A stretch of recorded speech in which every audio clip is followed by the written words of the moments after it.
নমস্কার বন্ধুরা, আমি শর্মিলা আছি তোমাদের সঙ্গে। আজকে তোমাদের জন্য রয়েছে একটি ভীষণই ভয়ানক গল্প। এই গল্পটি একটু বড়, তবে ভীষণই ভয়ের। তোমরা এই ভয়ানক গল্পটি শোনার জন্য প্রস্তুত হয়ে যাও। তবে হ্যাঁ, তোমরা তোমাদের দেখা বা শোনা কোনো ভয়ানক ঘটনা বা গল্প আমাদের লিখে পাঠাতে পারো আমাদের ইমেল আইডিতে ssstoryreader2024@gmail.com। তবে চলো আর দেরি না করে শুনে নেওয়া যাক। বিমল স্টেশনে পৌঁছে যখন ওর হাতঘড়িটার দিকে তাকালো, তখন ঘড়িতে রাত 9:15 বাজে। টিকিট কাউন্টারে বসে থাকা লোকটাকে বিমল জিজ্ঞাসা করল, আচ্ছা, দিল্লি যাবার ট্রেনটা কি চলে গেছে? লোকটা বলল, হ্যাঁ, এই মিনিট 5 আগে গেছে। বিমল একটু নিচু স্বরে জবাব দিল, চলে গেছে? তা দিল্লি যাবার আর কোনো ট্রেন নেই?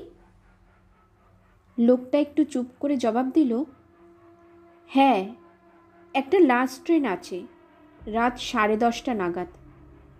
আপনার যদি কোনো অসুবিধা না হয় তাহলে আপনি লাস্ট ট্রেনে যেতে পারেন। তবে সাবধান, অনেক সময় লাস্ট ট্রেনের জার্নির অভিজ্ঞতা খুব একটা ভালো হয় না। বিমল বলল, না না, আমার কোনো অসুবিধে নেই, আমি লাস্ট ট্রেনেই যাব। তাছাড়া আমার লাস্ট ট্রেনে জার্নির অভিজ্ঞতা আছে, আমি অনেকবার লাস্ট ট্রেনে জার্নি করেছি। লোকটা বলল, তাহলে ভালো, বেস্ট অফ লাক, আপনার যাত্রা শুভ হোক। বিমল বলল, ধন্যবাদ। লোকটা বলল, আপনি ওয়েটিং রুমে অপেক্ষা করুন, ট্রেন এলে আপনাকে জানানো হবে। বিমল বলল, ঠিক আছে। টিকিট কাউন্টারের লাগোয়া ওয়েটিং রুম। বিমল বাইরে থেকে দেখল ওয়েটিং রুমটা পুরো ফাঁকা। বিমল ওয়েটিং রুমের বড় কাচের দরজা ঠেলে ভিতরে ঢুকল। ওয়েটিং রুমে বসার জন্য 5-6টা সোফা রাখা ছিল। তার মধ্যে থেকে একটা সোফা নির্বাচন করে বিমল তাতে বসল এবং কাঁধ থেকে ব্যাগটা খুলে সোফার উপরে রাখল। তারপর একটু বিশ্রাম নিয়ে ব্যাগ থেকে একটা ম্যাগাজিন বার করে বিমল পড়তে লাগলো। কিন্তু সময় যেন কিছুতেই কাটতে চায় না। বিমলের কাছে প্রতিটা সেকেন্ড যেন 1 ঘন্টা বলে মনে হতে লাগলো। বিমলের একটা সময় পর একঘেয়েমি লাগতে শুরু করলো। ম্যাগাজিনটাকে সোফার ওপরে রেখে বিমল ওয়েটিং রুমের ভিতরে পায়চারি করতে লাগলো। এমন সময় ওয়েটিং রুমের কাচের দরজা ঠেলে জামা প্যান্ট পরা একজন বছর 40-এর ভদ্রলোক ওয়েটিং রুমের ভিতরে প্রবেশ করল। লোকটার হাতে একটা কালো রঙের ব্যাগ ছিল।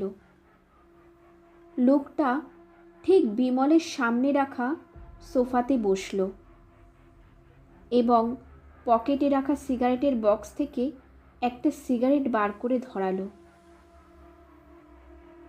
বিমল আগের মতন আবার সোফাতে গিয়ে বসল এবং চোখের সামনে আবার ম্যাগাজিনটাকে মিলে দিল।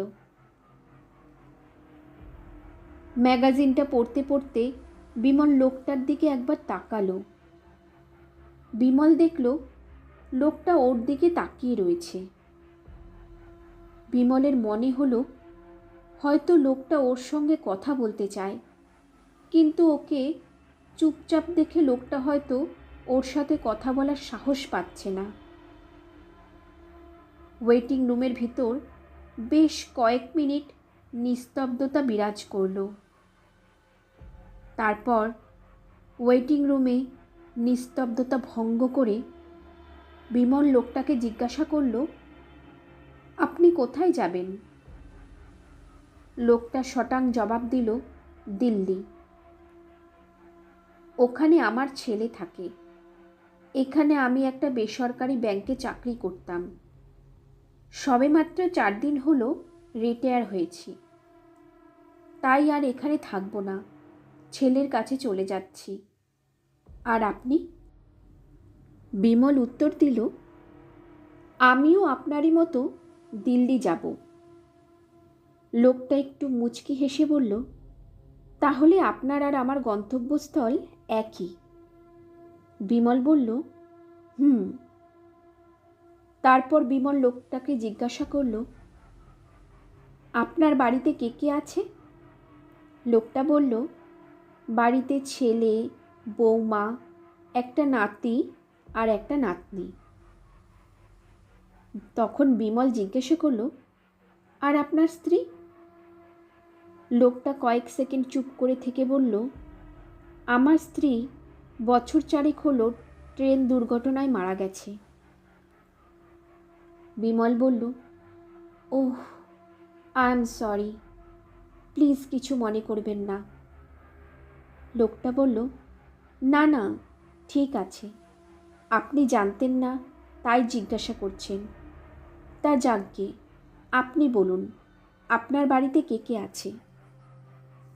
বিমল বলল, আমার বাড়িতে আমি, আমার স্ত্রী, আমার 5 বছরের একটা ছোট ছেলে আর 3 বছরের একটা মেয়ে আছে।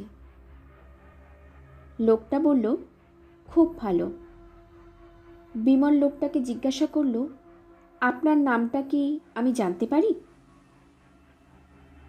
লোকটা একটু হেসে বলল, নিশ্চয়ই, আমার নাম রথিকান্ত দাস।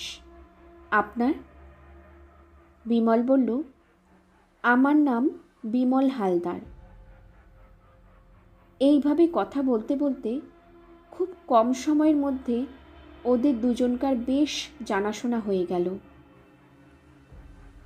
কথা বলতে বলতে কখন সময় কেটে গিয়েছে বিমল বুঝতে পারেনি। ঠিক 10টা 25 নাগাদ টিকিট কাউন্টারের লোকটা ওয়েটিং রুমের কাচের দরজা ঠেলে ভিতরের দিকে ঢুকে ওদের দুজনকার উদ্দেশ্যে বলল, ট্রেন এসে গেছে, চলে আসুন। বিমল লোকটাকে বলল, চলুন তাহলে, বাকি কথা না হয় ট্রেনে যেতে যেতে বলা যাবে। বিমল ওর ব্যাগটাকে কাঁধে তুলে নিয়ে ওয়েটিং রুমের কাচের দরজা ঠেলে বাইরে বেরোলো। বিমলের পিছন পিছন সেই লোকটাও ওয়েটিং রুমের কাচের দরজা ঠেলে বাইরে বেরোলো। টিকিট কাউন্টারের লোকটা বলল, তাড়াতাড়ি ট্রেনে উঠে পড়ুন, ট্রেন এখানে বেশিক্ষণ দাঁড়াবে না। বিমল একটুও দেরি না করে ট্রেনে উঠে পড়ল। বিমলের সঙ্গে সেই লোকটাও ট্রেনে উঠল। বিমল দেখল ট্রেনটা পুরো ফাঁকা।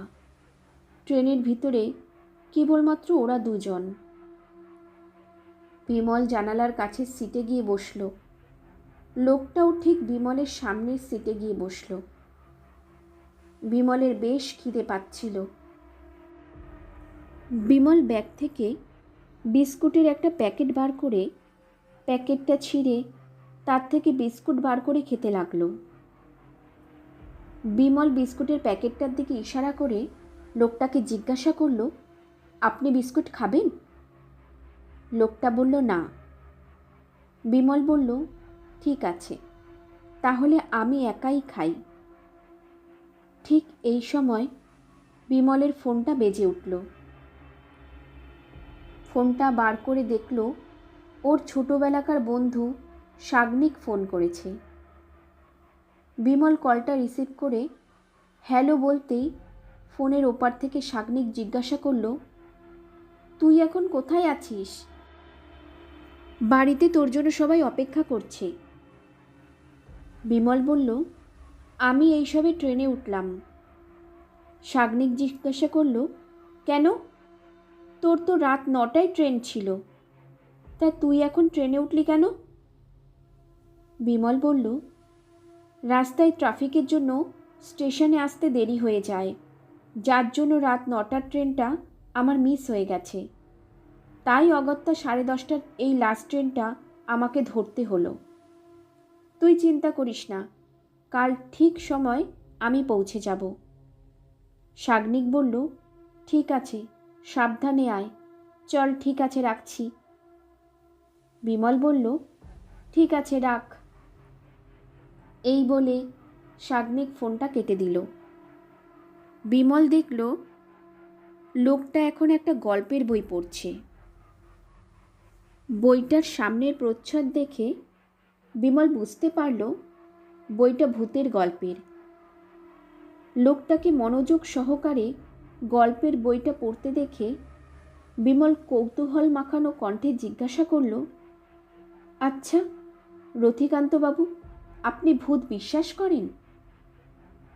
লোকটা নিজের মুখের সামনে থেকে গল্পের বইটা সরিয়ে নিয়ে বিমলের দিকে একবার গুনগুনে দৃষ্টিতে তাকালো এবং তারপর বলল, হ্যাঁ, বিশ্বাস করি। বিমল একটু হেয়ালি করেই লোকটাকে জিজ্ঞাসা করল, আপনি কখনো ভূত দেখেছেন?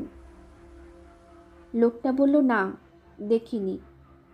কিন্তু তা বলে যে ভূতের অস্তিত্ব নেই, এটা কখনোই বলা যায় না। এই জগতে যেমন মানুষের অস্তিত্ব আছে, ঠিক তেমনি ভূতেরও অস্তিত্ব আছে। এক কথায়, মানুষ থাকলে ভূতও থাকবে। লোকটা উল্টে বিমলকে জিজ্ঞাসা করল, কেন, আপনি বিশ্বাস করেন না ভূতে? বিমল বলল, না, আমি ওইসব ভূতে বিশ্বাস করি না। ভূত বলে কিছু নেই। লোকটা বেশ কিছুক্ষণ চুপ করে থেকে গম্ভীর গলায় বলল, আর ভূত যদি আপনার সঙ্গেই থাকে, তাহলে তো আপনি বিশ্বাস করবেন? বিমল অবাক হয়ে বলল, মানে? এই বলে লোকটা নিজের মুখের উপর থেকে বইটা সরিয়ে নিল। লোকটার মুখটা দেখে বিমলের চোখ দুটো বিস্তারিত হয়ে গেল। লোকটার সারা মুখে রক্ত লেগে রয়েছে। থুতনির একদিকটা কোনো ভারী জিনিসে আঘাত লাগার থেকে থেতলে গেছে। লোকটার সমস্ত কাপড় জামাতে রক্ত লেগে রয়েছে। এই ভয়ানক দৃশ্য দেখার পর বিমলের গলা যেন শুকিয়ে গিয়েছে। বিমল অনেক চেষ্টা করার পরও ওর গলা দিয়ে কোনো আওয়াজ বেরোলো না। বিমল একটুও দেরি না করে ওর সিট থেকে উঠে সামনের অন্ধকার কামরার দিকে ছুটতে লাগলো। ছুটতে ছুটতে বিমল একটা ভারী জিনিসের সঙ্গে হোঁচট খেয়ে ট্রেনের কামরার অ্যালুমিনিয়ামের মেঝের উপরে সজোরে মুখ থুবড়ে পড়ল।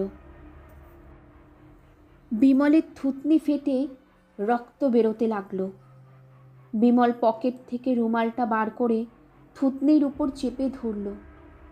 পকেট থেকে ফোনটা বার করে ফোনের টর্চটা অন করে পায়ের কাছে মারতে বিমলের গা শিউরে উঠল। ওর পায়ের কাছে পড়ে আছে একটা পচা গলা আধ খাওয়া লাশ। বিমল সঙ্গে সঙ্গে 2-3 পা পিছিয়ে গেল। লাশটার মুখের উপর টর্চের আলোটা পড়তে বিমল আঁতকে উঠল। লাশটা বিমলের খুবই চেনা। বিমল ভয়ে তোতলাতে তোতলাতে বলল, এ তো সেই টিকিট কাউন্টারে বসে থাকা লোকটা। তার মানে?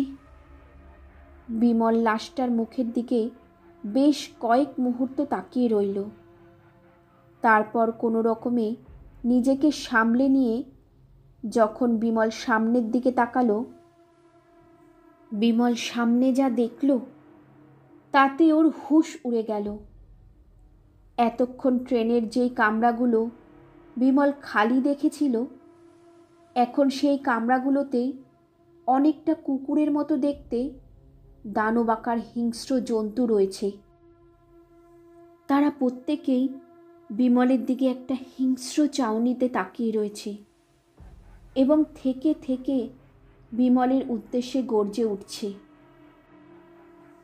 বিমল দেখল ওর থেকে কিছুটা দূরে সেই লোকটা দাঁড়িয়ে আছে।